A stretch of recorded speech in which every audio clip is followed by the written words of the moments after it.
Dalawang bata ang nasawi ng pagtatagain ng kanilang ama habang natutulog. Nakaligtas ang isa nilang kapatid na nagtago sa aparador. May spot report si Jomer Apresto. Magkatabing nakaburol ang magkapatid na menor de edad sa Iba, Zambales. Nasawi sila ng pagtatagain ng kanilang ama. Ayon sa kanilang ina, madaling araw nang magising ang kanyang mister. Kinuha nito ang itak sa aparador saka pinagtataga ang mga anak na edad 7 at 11. Inawat niya ang mister pero tinaga rin siya. Sakit po, sir. Siyempre, bilang isang ina, hindi po kasi katanggap-tanggap yung ginawa niya para sa amin. Lalo na ako, critical po yung condition ko. Isang taga lang pero sagad po sa utak po ng mga bata.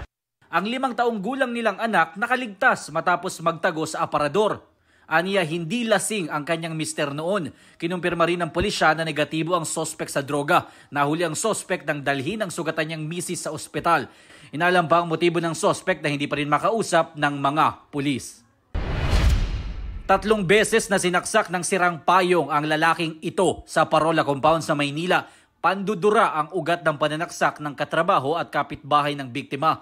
Ayon sa investigasyon, pinagbintangan ng biktima ang sospek na dinuraan ng kanyang tsinelas kaya dinuraan din nito ang sospek. Nakakuha ng sirang payong sa basurahan ng sospek na isinaksak sa dibdib ng biktima. Tumakas ang sospek pero agad ding nahuli ng mga pulis. Hindi ko po siya sinaksak, sir.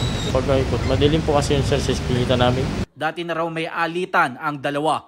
Wala pang pahayag ang biktimang agaw buhay sa ospital. Na-inquest na ang sospek na naharap sa reklamong frustrated murder.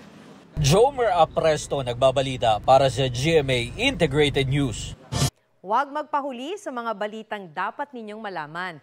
Mag-subscribe sa GMA Integrated News sa YouTube. Sa mga kapuso abroad, subaybayan nyo kami sa GMA Pinoy TV at sa www.gmanews.tv.